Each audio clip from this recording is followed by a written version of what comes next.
What's up, kinfolk? It's RJ Young. I am not on a step mill. Consider hitting the like and subscribe button because I upload a video every single day. It's always college football related, sports related. We have a good time. Today, I want to get into number 1 Alabama versus number 3 Ohio State in a game for all the marbles with all the storylines, all the analysis, all the takes. If you are here for the live stream, I appreciate you being here. We'll get to some of your questions as we go throughout the show, but there are a number of things I want to touch on as I just got done watching 2 hours of Zoom press conferences featuring Alabama's Nick Saban, DeVonta Smith. Justin Fields was not made available to us for Ohio State. More about that in a little bit. Ryan Day was, as was Tuff Borland and Trey Sermon. But I want to start with some news and then get into some news.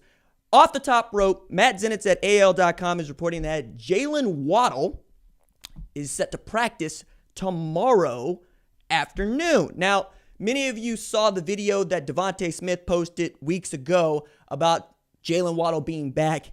What I thought was funny about that is when Saban was asked about it, he was asking the reporter, now, where did you get your information? How do you know that? And I was like, yo, man, it's right there on the gram. You can go check it out. DeVonta out there telling on you. But if Jalen Waddle is to play in this game on Monday versus Ohio State, I checked in with my favorite betting analyst, and dude told me in Vegas, you move the line 9 to 10, right? You move the line from 7.5 to 9 to 10. That's a 1.5, 3 points, 2.5 points for Jalen Waddle playing. That's how big a deal this dude is. 25 catches, over 500 yards. He's the best player at Alabama, and he ain't going to win the Heisman Trophy. Think about that for a second there.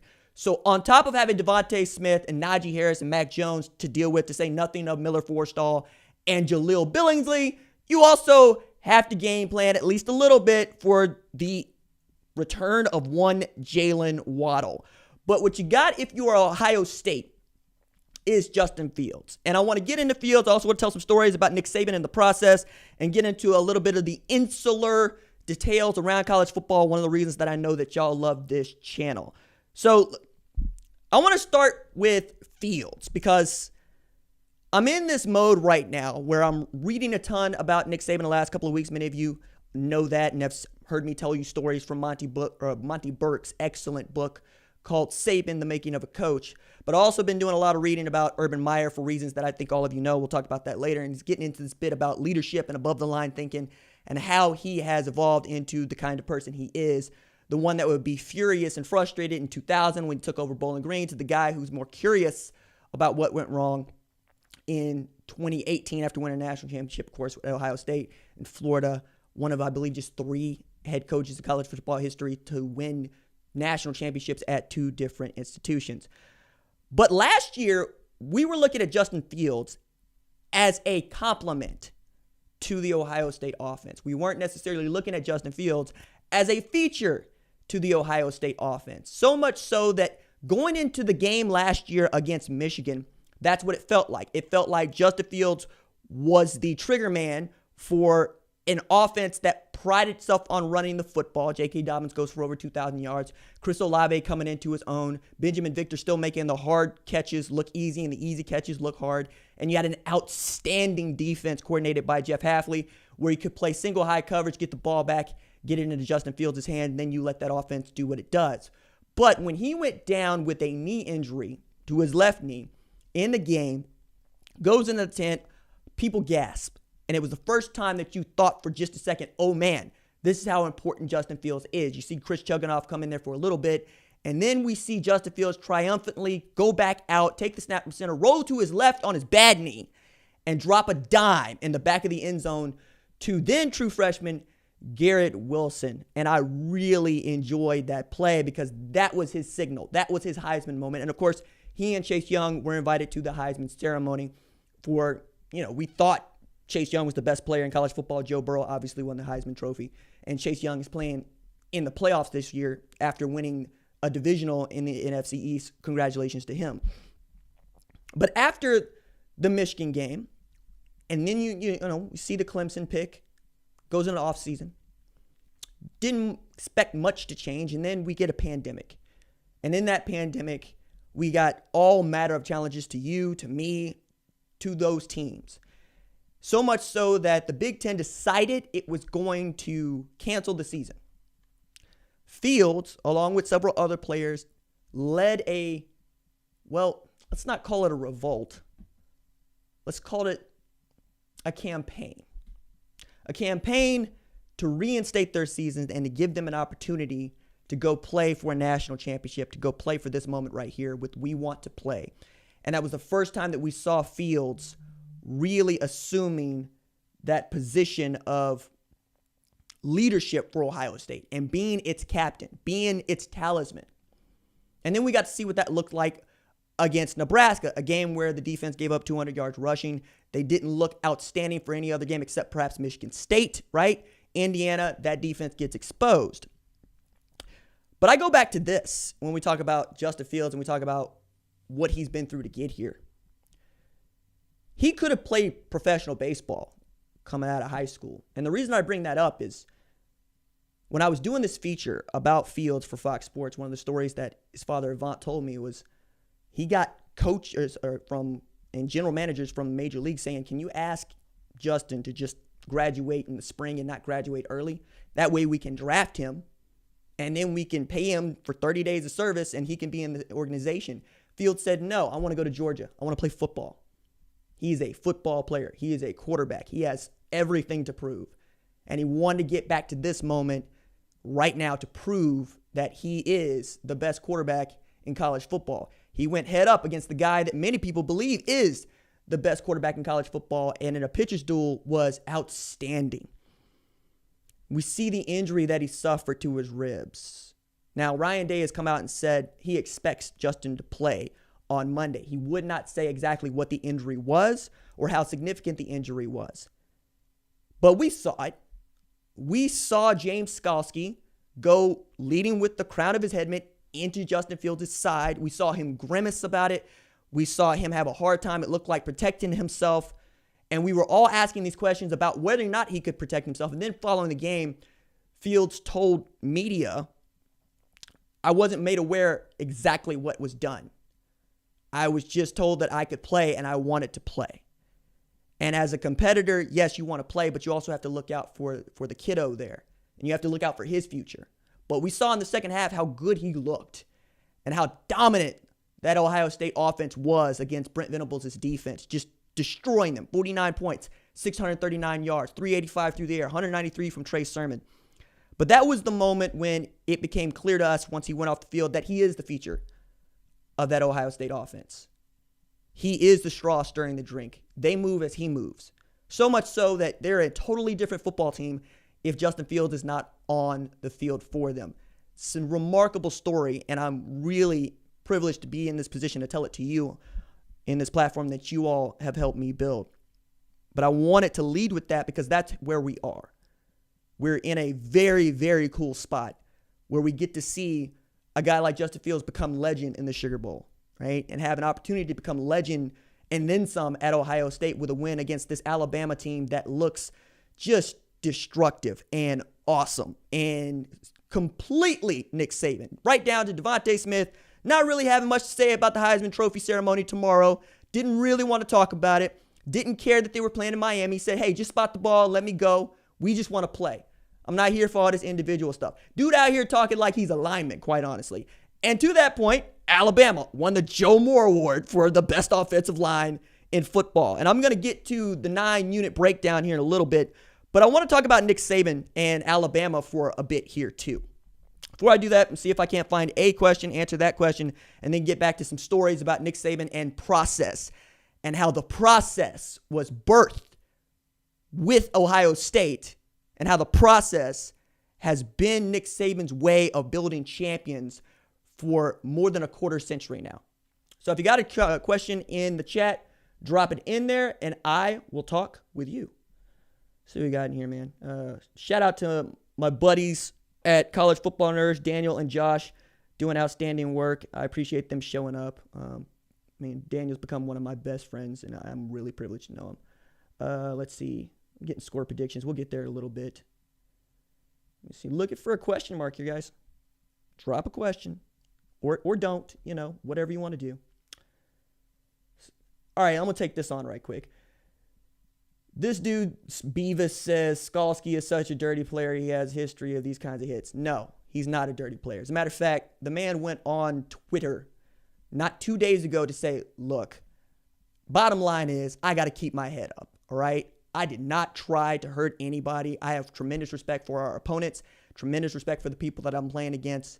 But I got penalized for a rule that's there for a reason. It was a classy response. And watching the hit, I didn't believe that James Skalski was trying to hurt Justin Fields. Should he have got his head up? Absolutely. Hit what you see what you hit. But I don't think that was a malicious football hit, even if it was a dangerous one. So I want to put that away. That's Bush, dude. Let's see what we got here. Let me see. What do you think about Ohio State's defensive line versus Naji Harris? It's a really good question, right? Because I believe that with Tommy Togiai and with Haskell Garrett, you have two great defensive tackles there in the middle, and they've been really great against the run. You also give them an opportunity to stay to keep linebackers clean like Tuff Borland. I don't think it's really going to be about the defensive line versus Naji Harris or even defensive line against the offensive line that is Alabama. I think when you try to spill them to the outside, it's going to be, can Baron Browning run down Naji Harris? Because watching Trevor Lawrence turn the corner on Baron Browning was something I did not expect to see. Coming out of high school, Baron Browning was 240 and running like an 11-second 100-meter dash, which is flying. He's faster than that now. So for Trevor Lawrence to beat him to the corner early in that game in the Sugar Bowl was eye-opening to me, which means that Naji Harris could beat him to the corner. You're going to have to find ways to stop that. And if you go nickel, you're going to have to hope that the nickel can wrap up and put down what I think is the best tailback in college football over the season. But Trey Sermon has been the hottest tailback in college football over the last two games. So we'll get into that here pretty quick. All right. So I found it really interesting that Nick Saban has always been Nick Saban.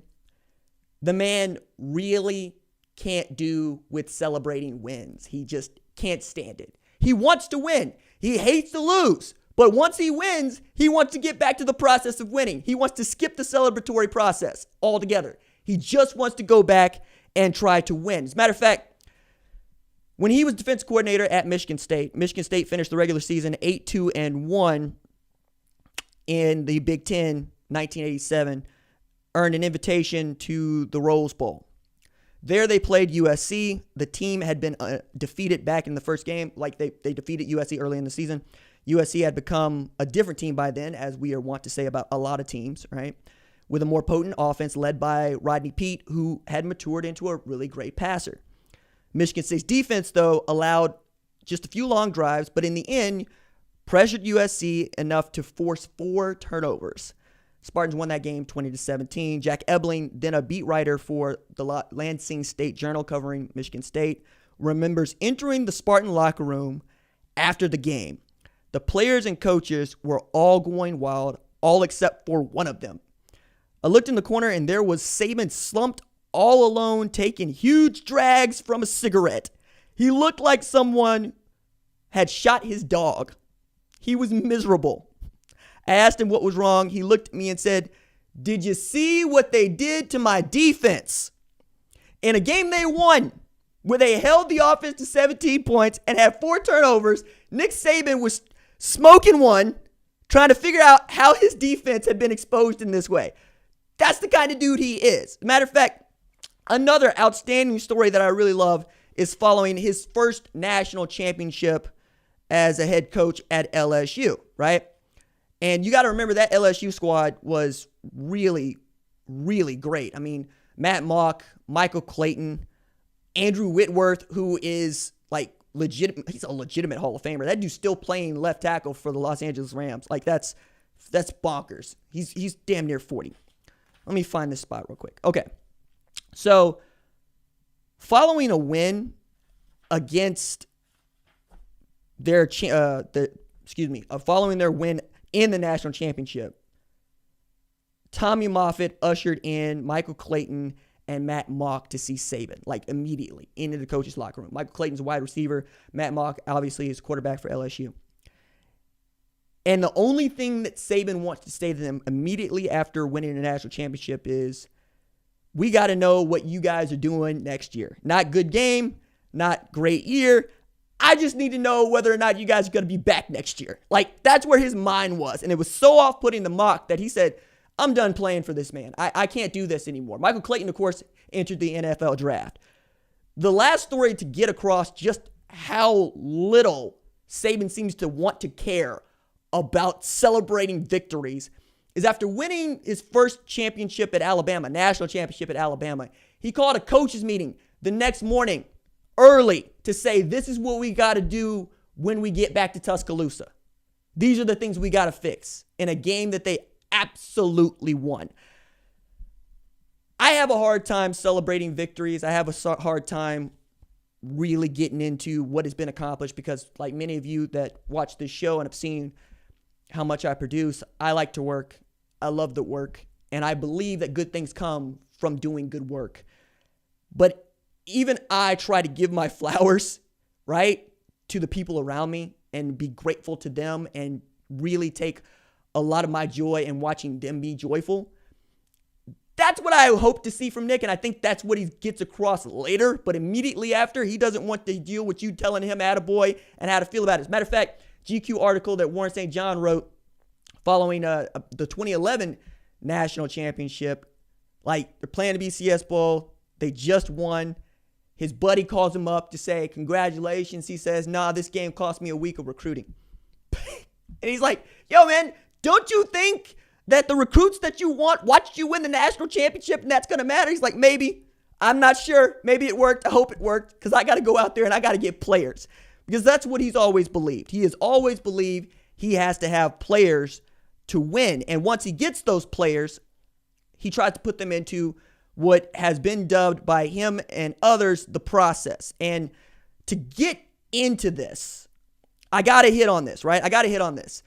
It goes back to wanting to beat Ohio State as the head coach at Michigan. Many of y'all will remember Michigan State derailing Ohio State's chance at winning a national championship in like 98. So I'm going to read an excerpt from Monty Burke's book. Again, it's called Saban, The Making of a Coach, to help underscore where the process comes from, Ohio State's role in it, and why it has been the backbone of everything Saban teaches at Tuscaloosa now and what his players take from it once they have graduated or gone on to do the things that they go to do, like be investment bankers and be first-round draft picks in the NFL. So, the Spartans finished the 1998 season at 6-6, missed out on a bowl game for the only time during Saban's time there. By the beginning of the 1999 season, several media outlets proclaimed that Saban's job was in jeopardy, which wasn't the case, according to the president at the time, President McPherson. There was never any pressure on Nick in that way. We knew we were getting better and better. Saban's nemesis also said he'd been forced out. I think they thought getting rid of me would be better for Nick. His nemesis at the time was a different athletic director. So, near the end of every season, according to McPherson, something would come up with Saban in the form of a job offer and another team or a request or raise. To McPherson, the annual right was really just saying, okay, it's Christmas. Time to go pay the Sabans a visit, try to make sure they want to be at Michigan State. All right. So the issue of the pay raise comes up. It gets resolved. But going into the season, there was a lot of conversation about what it was that you could do at Michigan State. So much so that while many folks believe that it's Ohio State that ran off Saban, it's actually Michigan that did it because he came to find out that if they end up in a tie, they're just going to give they're going to give it to the Story program. I mean, Ohio State and Michigan had to deal with this years ago when those games ended up in a tie and they needed to pick one of the co-champions to represent them in the Rose Bowl, and they picked Ohio State, and Bo Schembechler lost his mind, calling it one of the great travesties of his life. And I'm just going, yo, dog, like, really? That's how you feel? Okay.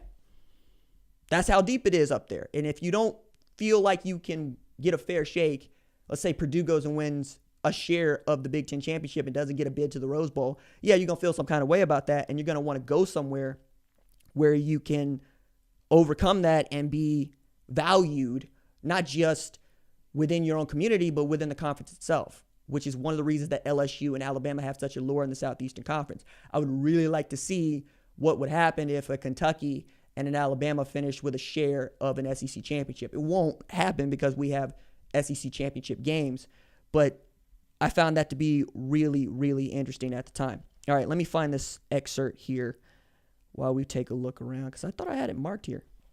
Turns out I did not have it marked. I had it marked for the wrong page. Let's see.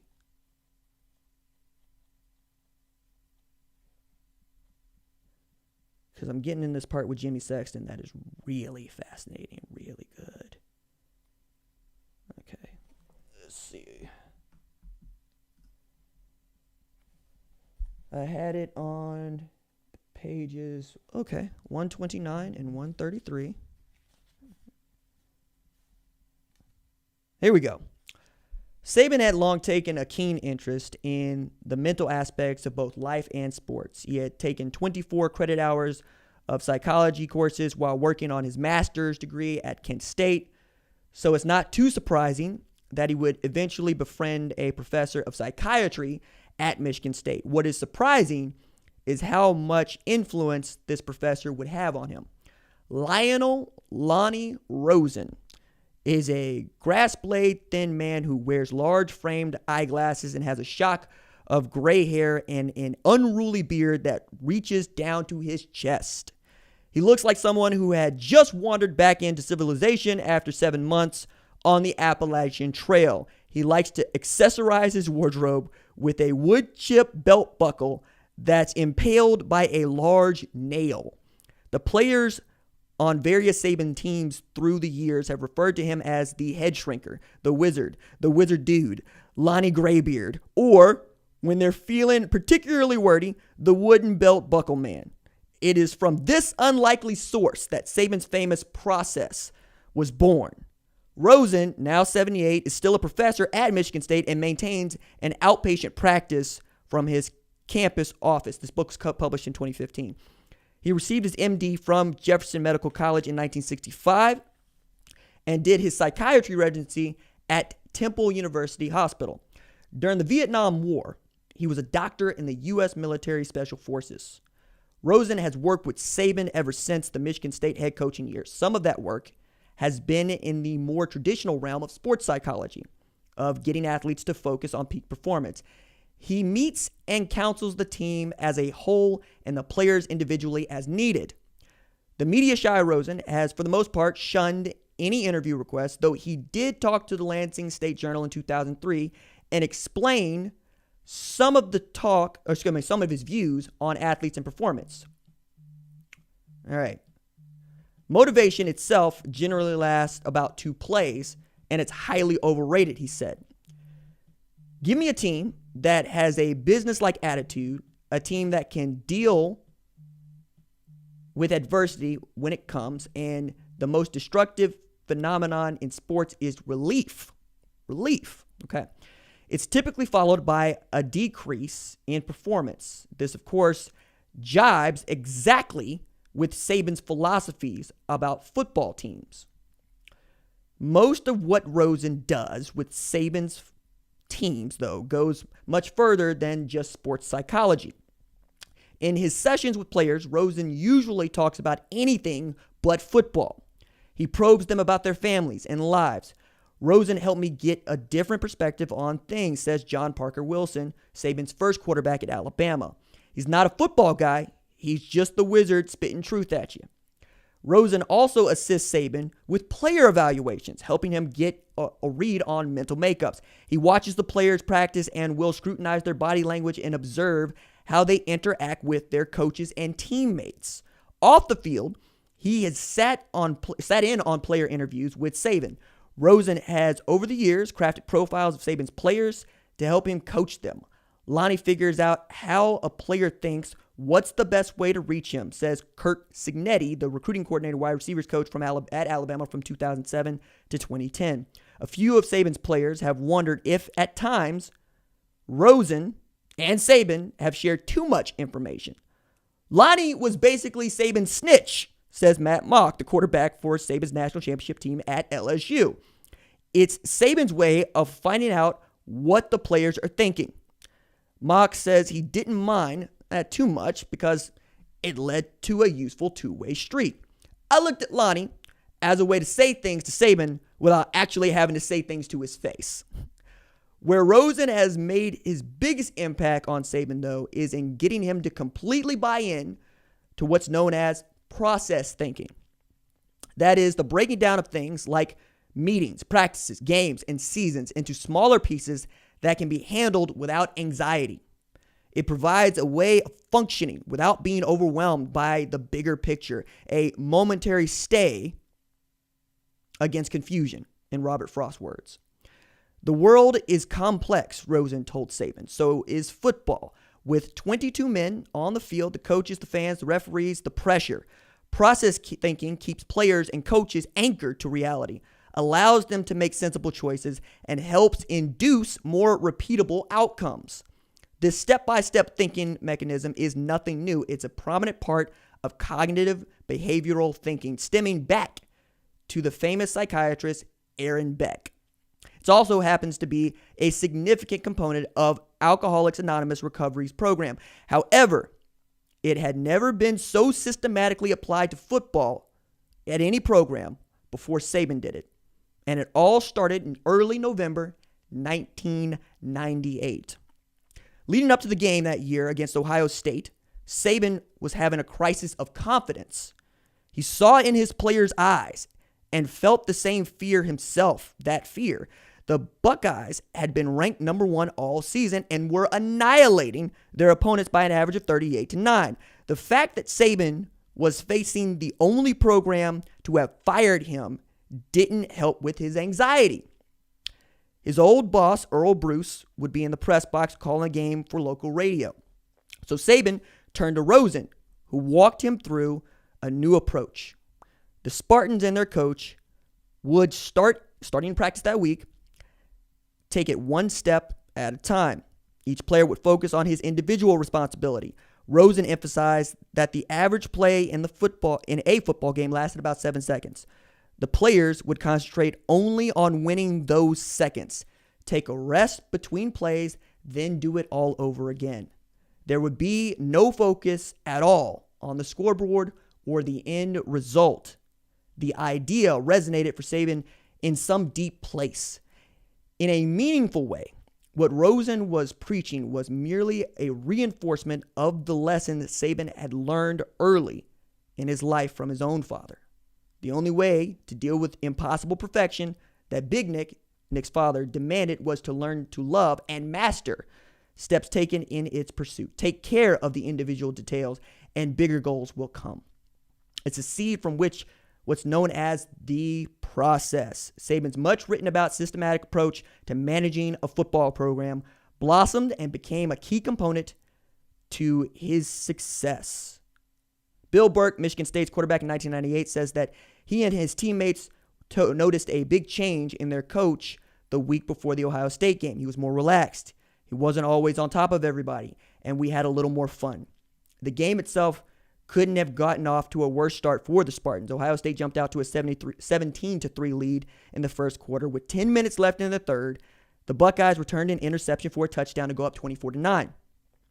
At the moment, it appeared that the game would just be another blowout for Ohio State. Saban's players, though, remained eerily calm. It was such a strange game, says Burke. It really felt like the score didn't matter, that no deficit was too big, and that we had an infinite amount of time to come back. Psychology played a large part in that game. 3 minutes after Ohio State's interception returned for a touchdown, Burke threw his own touchdown. Michigan State missed the extra point attempt, though. A Spartan field goal on the next drive made the score 24-18 in favor of Ohio State. Burke then calmly led the team on a 93-yard touchdown drive to take the lead 25-24. Michigan State tacked on another field goal. Ohio State got the ball one last time and drove down to the Spartans' 15-yard line. On fourth down, with just over a minute remaining, Ronaldo Hill, a Saban recruit who played cornerback, intercepted an Ohio State pass on the goal line to cap a 28-24 victory, one of the biggest upsets in Michigan State's history. Ever since then, Rosen has never been further than a phone call away from Saban, his most famous patient. I love that story. I love that story because the depth and detail that Burke gave us. And I love that story because it illustrates another tie Nick Saban has to Ohio State. Because if many of you saw in the upload earlier today where I told you the story about how Nick Saban's time as secondary coach for Earl Bruce at Ohio State really shaped his philosophy around defense and how it ended up him getting fired. Like gave up 621 yards passing to an Illinois quarterback on a team that had lost more games than it won. Had gave up 500 yards passing to a Purdue quarterback, right? Gave up 3,200 yards passing in 1981. That's like unheard of, right? You don't do that. Like 3,000 yard passing seasons are still cool. They were unheard of in the 80s, and yet his secondary was giving him up.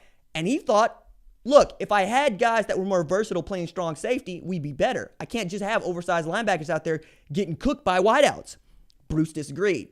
So you could see how all that's going together and how it is shaped how Saban, who still sits in on secondary meetings, views defensive back play, right? I've always found it really enjoyable to hear Nick Saban talk about defensive backs because footwork, hand placement, leverage, all of it goes into his thinking. Minkah Fitzpatrick is, for me, the model for a modern defensive back. And there's a reason why his corners, his safeties continue to be first-round draft selections, right?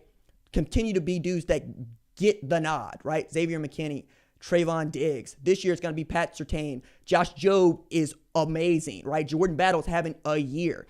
It's outstanding, right? I really enjoy that part of it. I also think that it's interesting to think about it from the standpoint of how Nick Saban's star players talk in front of the media. You can hear him coming through. They're bland. They don't have a whole lot of anecdotes to give you. They don't want to say anything that could be construed as ammo for the opposition. They're complimentary of the opposition, but not too complimentary. They keep their answers short. They refer to any praise that they get still to this day as rat poison. Mac Jones did it following the game that they won in the Rose Bowl, right? Talking about how you feel about the Heisman. That's a rat poison question. Like, come on, man. That's how they get down over there. On the flip side, you have an Ohio State team that is going for a story of stories. And Ryan Day has been adamant about this, and I have written about this at foxsports.com, in that this story is not one you would make up. One, because the circumstances are not those that generally come to storytellers, right? One of the reasons that I love sports is because it gives me stories to tell, and stories that I want to tell, and stories that are fun. If you said that Ohio State, coming off of a loss in the Fiesta Bowl against Clemson, was going to get an opportunity to avenge that loss, that'd be sexy enough. That'd be good enough, like in a playoff setting. Add to that, canceling the season. Watching Shaun Wade and Wyatt Davis opt out and then opt back in. Hearing that Haskell Garrett got shot in the face and is still one of the better defensive tackles in all of college football right now. Trey Sermon, who got off to a horrible start and a slow start, so much so that Ryan Day was wondering if they made a mistake in going to get him out of the portal from Oklahoma, has rushed for over 500 yards in the past 2 games and has been the hottest tailback in all of football. What Garrett Wilson and Chris Olave have done, Garrett Wilson choosing Ohio State over his in-city, let alone in-state Texas, because he wanted to be developed and he trusts Brian Hartline and that offense to develop him into the kind of player that he is. You know, he gives this quote upon committing to Ohio State about the lack of development that had happened at Texas. And now we're talking about him getting a chance to play in the national championship game. What you know about Ryan Day and his rise, right? The game that he was an underdog in against Clemson yet again. Is he going to get beat down by Dabo, the man who ranked his team 11th? For that matter, Nick Saban ranked that team 5th. Is he going to be able to beat this coach as he's been able to beat almost everybody else? And then to do that, there's a lot of reasons to believe that Ohio State can win this game, but you'd be right to pick Alabama. I picked Alabama 360 days ago. Okay? I still see no reason to get off that belief. But Ohio State has the talent and they have the scheme to go and do this. Now, how healthy Justin Fields is going to tell us a lot. How healthy he looks against a very fast defensive front is going to tell us a lot. Because that was the thing that was really still jaw-dropping about the chasm between Notre Dame's personnel and Alabama's personnel. One of the first plays from scrimmage, Miller Forstall is outrunning Notre Dame's corners. Like, he's literally faster than them. Now, Notre Dame ain't special at corner. They were average, right? They had a grad transfer and a freshman out there. All right. Kyle Hamilton and the Woo Assassin were the two dudes that you want to depend on. You stay out of the middle of the defense and you make them go side to side. You got a chance there. I want to see if the speed on the field is that demonstrative. Because I mentioned earlier in the show, Baron Browning getting the corner turned on him by Trevor Lawrence was something I did not expect to see. If Trevor Lawrence can turn the corner on you, what can Najee Harris do? What can Brian Robinson do? What can Jaleel Billingsley do? How are they going to spread you out? One of the things that Ryan Day and Saban spoke to in the Zoom call today about was how the wide receiver position has really become your avenue for explosive plays. And anytime you want to throw the football, you have a better chance at an explosive play. But both of those men are very clear about being able to run the football allows for those explosive plays on the outside because you get one-on-one matchups. And every defensive coordinator that I've ever spoken with will tell me it's about how good are we at each position, because guarantee the offensive play caller is going to watch film. He's going to decide who our weak players are, and he is going to attack them. So it does us no good that Patrick Surtain is a no-fly zone for Ian Book if Josh Jobe can't lock down Ben Skronik or Avery Davis or Javon McKinley. That is what Nick Saban has gone to build, right? One of the things that he said about returning to to college football from the NFL is, look,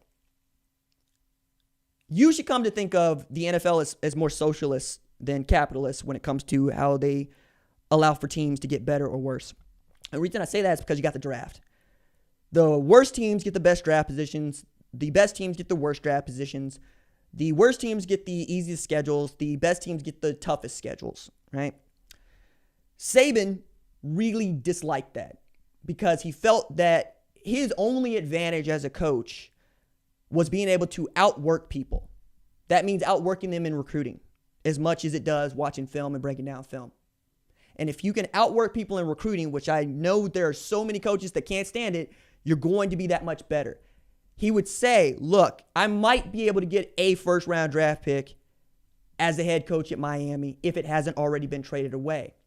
I can get 10 first-round draft picks in one class at Alabama. It's that simple. And when you look at how he has stacked talent on both sides of the ball, you can't argue with that, right? Like, this 2017 class might be the greatest class ever at Alabama and for Nick Saban, and maybe the greatest class of all time to go to one school. I mean, from Najee Harris to Tua Tagovailoa to Mac Jones to Jerry Jeudy to Henry Ruggs to Devontae Smith to on down the line. They are ridiculously talented. And a lot of those guys, Alex Leatherwood, are going to be first-round draft selections, if not day one draft selections, then obviously second or third round draft selections because they've been that good. And when people refer to Alabama, they refer to that team that is going to play in the NFL, right? To play against an SEC opponent is to have the tape that an NFL scout, analyst, GM, coach is going to watch first, and where they're going to generate a lot of their observations and a lot of their beliefs about you as a player. That's how much it means to play in that league. That's why we continue to talk about that league being so dominant, right? As much as it's fun to talk about what the Big 12 did in bowl games over in 2020, going undefeated, going 5-0, they ain't playing for a national championship and haven't played for a national championship in a decade. It's that simple, right? I mean, there's no other way to look at it. It's been outside of Alabama, Clemson, LSU, Ohio State. Show me the Big 12 team that has played in the national championship, let alone won one, right? That's why we're constantly harping on these things. That's why these things matter. And when you take into account the process and how Saban makes these goals attainable by saying, focus on the next catch, focus on the next tackle, focus on the next play, you can really eat an elephant a spoonful at a time. And that's how I was taught to go about building, right? My mom was very clear about this growing up. RJ, you can do anything if you just break it down into small bites of the elephant. Pretty soon the elephant's going to be gone. And at Alabama, that's what they do. And they live for that process of eating a spoonful at a time. And they don't live for the process of people telling you how good you are at eating the elephant, right? I find that to be really inspiring. A couple other things that I want to get into as we are, really getting into this stream. I appreciate all of you for showing up. Chat looks like it's on and popping. Got some big stuff I need to tell you about a little later on during the week. Let's see. Looking for a question. If you got a question, drop it in the chat. If not, you can just listen to me ramble some more. Let's see. Underdogs again. Yes, Ohio State is the underdog. And by the way, Alabama leads this series 3-1. All right, this is the 5th meeting. This has been Alabama's series. Okay, like there's the 7.5 points that they're favored by to start. That might move to 9. That might move to 10. Yeah, it's warranted. They've been the best team in college football for 20 weeks, right? They've been that good. Ohio State started playing football in November.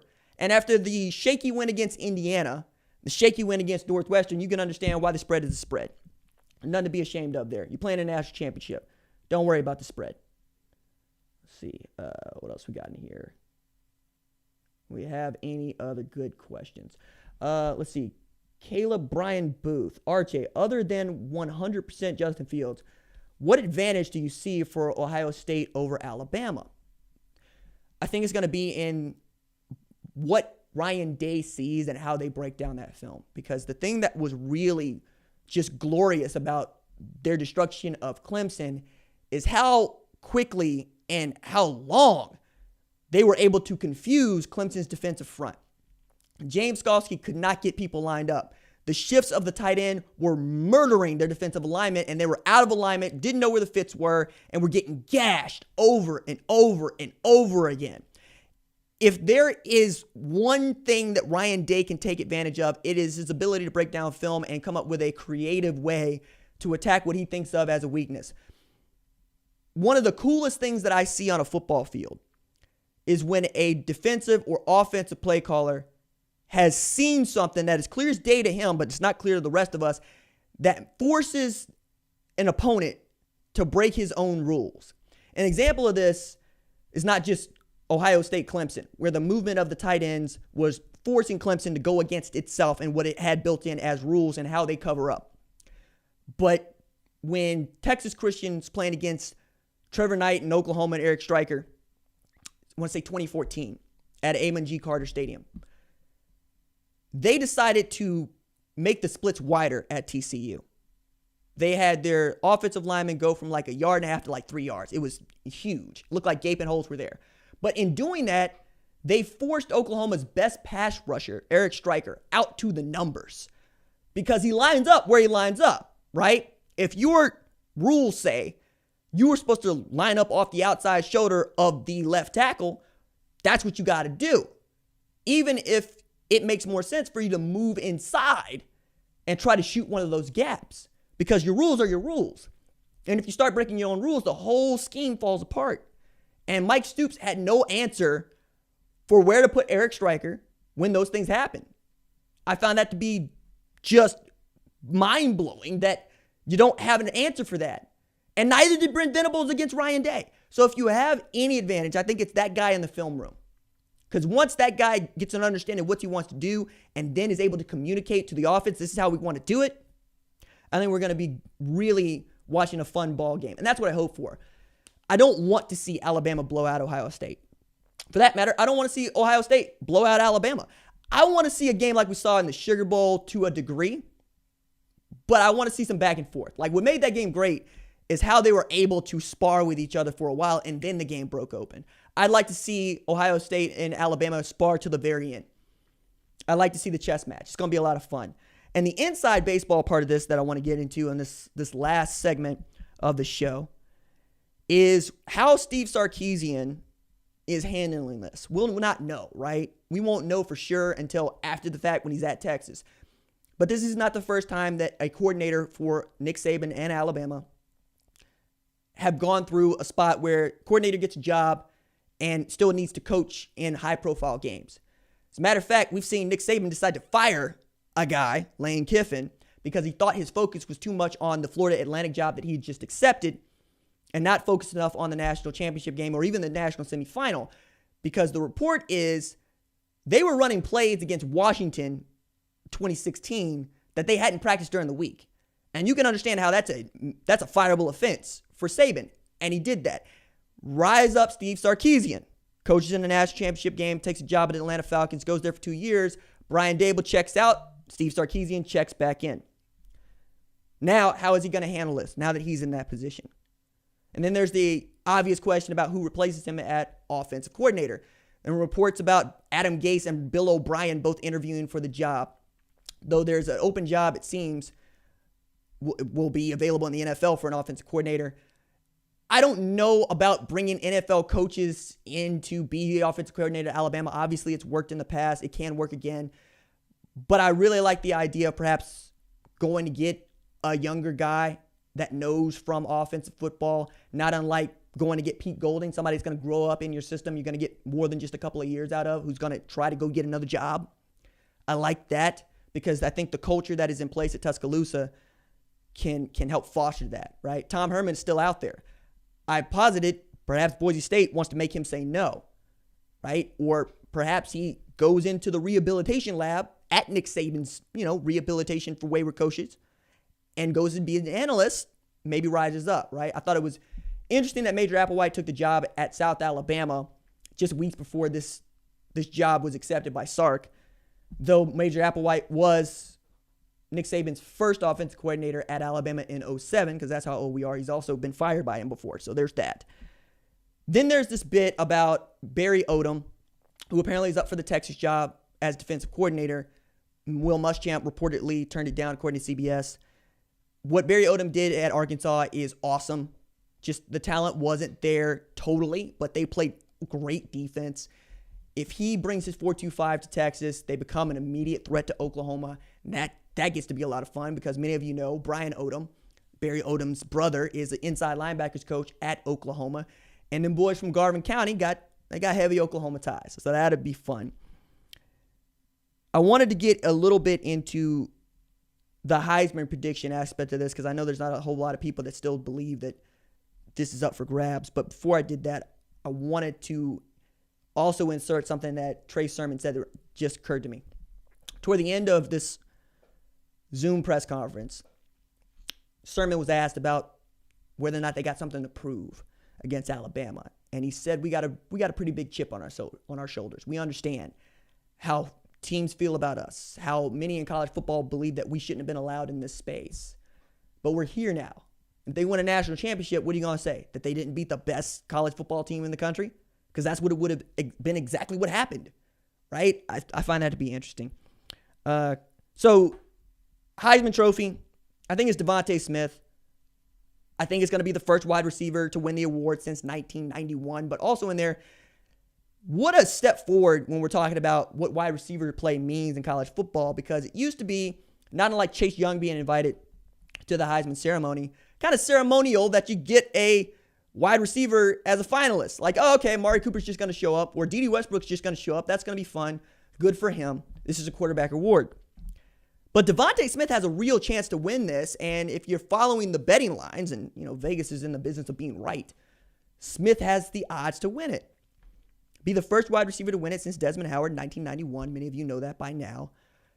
But I thought it was also going to be fun to hear him talk about this at length. And then I was like, oh, yeah, that's right. He's just not going to have a whole lot to say. And he didn't. So if they award him the Heisman Trophy tomorrow night, for that matter, if they awarded Mac Jones tomorrow night, I don't expect this speech to be an all-timer because they just want to go play for a national championship. That's what they're here to do. They want to go win team titles. Couple thoughts here about Urban Meyer and the reports about him in Jacksonville. Apparently, it's about whether or not he wants the job. There has been a reported price tag attached that's $12 million. That's a lot of money. There are some NFL head coaches who are making 8 figures, right? John Gruden was able to leverage being on Monday Night Football into one of the highest paying gigs in all of football at Las Vegas. Also was able to get in there right before they moved to Las Vegas. I think if you get an Urban Meyer in Jacksonville, you're getting everything with Urban Meyer. Now, there's the health questions, obviously. And I go back to after losing the 2009 SEC championship game to Nick Saban, he tendered his resignation.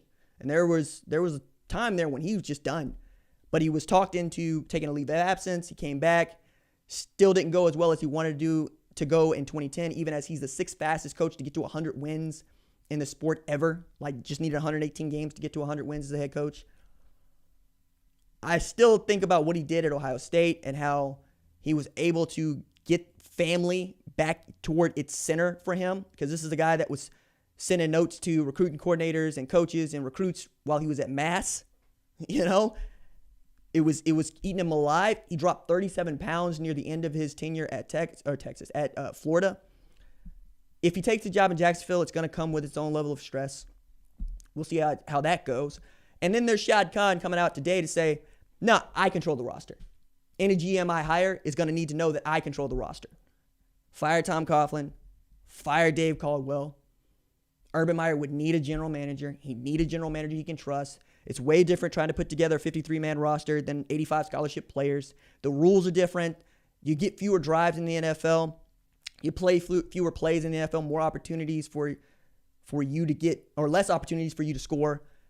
You got to play what they call complementary football, which just means that you have a defense that is working on behalf of the offense and vice versa. It's a lot to learn there and a lot that you're going to have to trust people to do. College football coaches are notorious micromanagers. I think that's one of the reasons why it didn't work for Saban, one of the reasons it didn't work for Spurrier. It's obviously worked for Pete Carroll, and it worked to a degree for Jim Harbaugh. Be interesting to see if Urban Meyer can take over what I think would be the equivalent of him going to Bowling Green at Jacksonville and turn that into a winner, because it's interesting. He tells a story about being an assistant for Bob Davie at Notre Dame, and the Bowling Green job came open, and they were coming off a 2-9 season. So Urban Meyer calls his mentor and the guy who hired him at Notre Dame in the first place, Lou Holtz, said, "Coach, what do you think? I don't think this is a great job." Holtz said, "Of course it's not a great job, because if it was a good job, they wouldn't be calling you," which is his way of saying you got to start somewhere. And if Meyer wants to take on the unique challenge that is the NFL and see if he can't do this at that level, it's going to take a lot from him. It's going to take a lot from him. And I can understand if you want top dollar for what you're going to put into trying to win. All right. Take a few more questions, then we'll get up out of here. Appreciate all of y'all coming through. This is a lot of fun. Let's see. Ooh, some news broke, I believe. Let me go check this right quick, because I think I'm right in saying this. Let's see. Before I say this out loud. News always breaks when I'm doing a live show. Like always.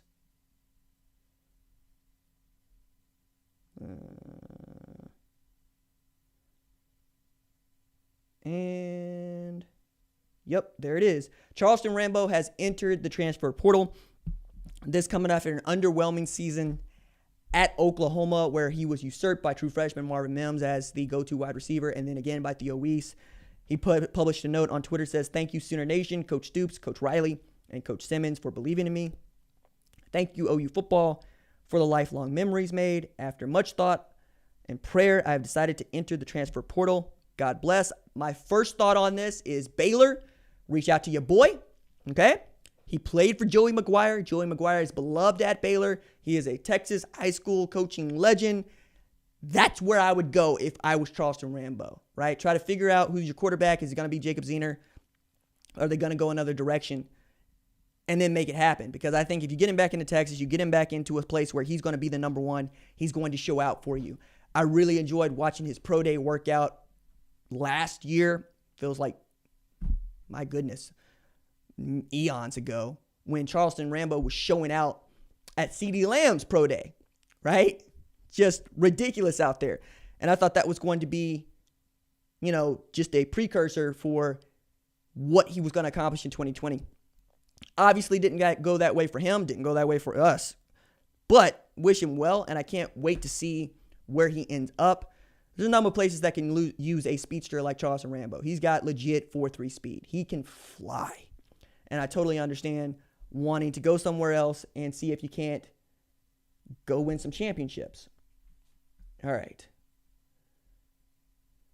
I think that is going to do it for this live stream show. The next one's probably going to be Thursday. We'll see how that goes. 3 o'clock, moving some stuff around. We'll see about dates and times. Whatever we do, I will inform you either in the community tab, on Twitter, in uploads to come. I hope that this was enjoyable for you. Of course, I'm going to continue to talk about Ohio State and Alabama throughout the week. But hopefully you know a little bit more about those two teams now than you did an hour ago. All right. That is it for me. If you like the channel, please subscribe. Like this video. I upload a video every single day. So it's college football related, sports related. We have a good time. Deuces.